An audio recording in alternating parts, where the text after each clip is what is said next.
I just got back from Austin, Texas for the official US reveal of the all-new Toyota Crown. Hasn't been here for about 50 years, so it's great to see it back. But as I went to sleep that night in Austin, Texas in my lonely hotel room, I checked my phone and saw Akio Toyota during the live stream of the Japan reveal not only showed the new Crown that we get here stateside, but 3 more crowns coming. What is going on? We're over at the Toyota newsroom and look at the headline here. Akio Toyota in front of the new Crown lineup. If you looked at what China was doing, they had a Crown version of the Kluger, which is the Highlander. They also had a Crown version of their luxury minivan, the Velfire. So it's just a part of the identity of high-end Toyotas at this point is the Crown badge. And I think it's really genius marketing, but unfortunately, we're not getting the Crown badge on our vehicles. We're just getting a normal Toyota badge, but it does say Crown on the trunk, and it is called the Crown. I just wish we got the cool, unique, badass Crown badge. So interesting enough, Toyota is calling, at least in Japan, the Crown that we're getting here, stateside, this global model, a crossover. So this is what Toyota was calling a sedan just last night at the reveal, but Toyota in Japan is calling this a crossover. This is supposed to be the sport variant or sport SUV variant or sport crossover variant. It just says sport. This is, of course, the Saloon or the sedan variant that a lot of people were sad to see the departure from. This thing is going to look insane. I think it's the coolest looking in my opinion. Now, this one would probably do the best in the American market, this Wagon. This is called the Estate. An Estate is the same thing as a Wagon. We just call it something different here stateside, and all of them look pretty damn good. Now, we're going to start with this guy in red because we've actually seen this vehicle before. It is the exact same model that Toyota showed off in December. I wouldn't be surprised if this is the exact same vehicle. They just switched out the license plate on the front. It just says crossover EV. And this goes right in line what I was saying about the wheelbase of the new Crown. At 112.2 inches, that lines up perfectly with the BZ4X and Lexus RZ electric vehicles. I think this is just confirmation that the Crown will have no problem being a fully battery electric vehicle. I think the dog just ran over something. The Crown will have no problem being a full battery electric vehicle when the time comes, when the markets are ripe. So pretty crazy. What do you guys think about that? We already saw this vehicle and nothing has changed about it. I think it's the exact same model. But we do have more and higher resolution images that we got in December of this vehicle. Okay, here's another angle of this vehicle.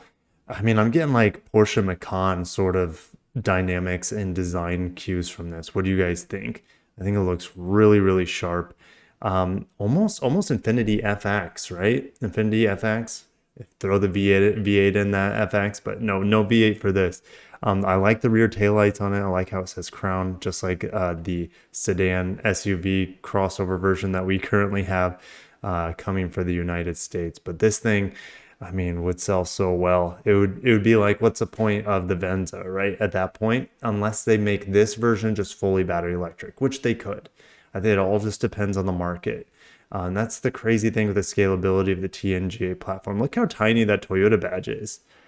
You know, I feel like that's almost like an afterthought, right? That is the smallest Toyota badge I've ever seen on a vehicle. We're getting into the sedan. And this, my friends, this thing is insane. This would be like a direct replacement for the Avalon.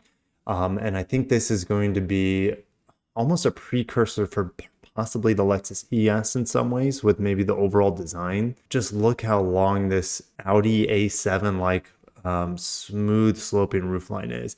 I like this design piece on the front fender, makes it look a little bit more sporty, a little bit more futuristic. I love these like engine turbine wheels. I think they're super sick. I like how there's also a theme here that is congruent. If we go back, it's not really congruent with this model. I feel like this model may have been like a last second decision to make this vehicle a Crown. Not quite sure. But the front end of this guy lines up perfectly with the Crown cross thing that we have coming here stateside this fall. So I feel like this vehicle was designed from the ground up to be a Crown vehicle. And Toyota's like, hey, let's just keep adding to it. Let's go all in on the Crown nameplate, the Crown heritage, and let's make Crown more relevant and better than ever by just giving it the kitchen sink. They essentially have, like let's say Tesla's startup, or fairly start, they only have a few models. Now there's enough Crown vehicles to essentially have or be equivalent to the whole Tesla lineup at this point, right? That is absolutely insane, let alone all the other vehicles Toyota and Lexus makes. I could talk about the sedan for a while. I think it is a pretty cool hype machine for the upcoming Lexus ES. I mean, I get a little bit of Toyota Mirai vibes. And if we looked at this Crown coming here stateside this fall, I feel like this is if the Mirai and the Venza / Harrier had a baby and we got this thing. Okay, so anyways, let's get into the last vehicle, which would sell like hotcakes. No one really has a competitor against the Subaru Outback. Kind of like this lifted wagon thing that's fairly affordable. If this thing came into the market, it would sell like hotcakes. Now, the front end of this vehicle to me it's hard to say. It looks like air could actually pass through here. So this absolutely could be a gasoline powered car.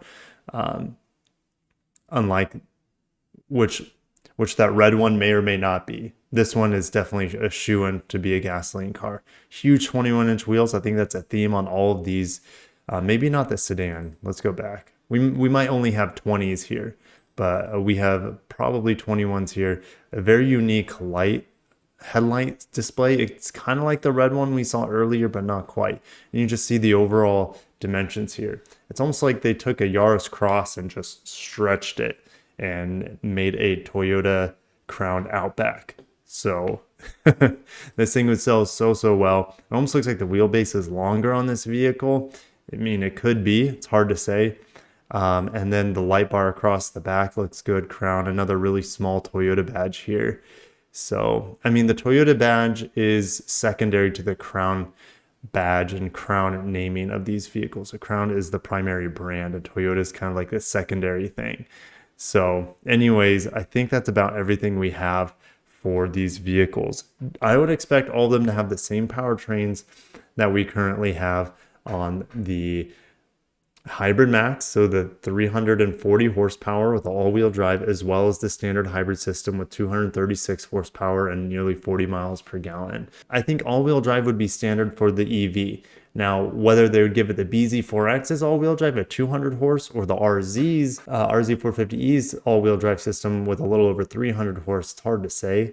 You would think it would bend a little bit more towards the 300 horse because if we look at the Crown Hybrid Max, that is essentially the same powertrain as the new RX 500 HF Sport Performance, just detuned a little bit for regular gasoline. So what a surprise to see all these Crown vehicles.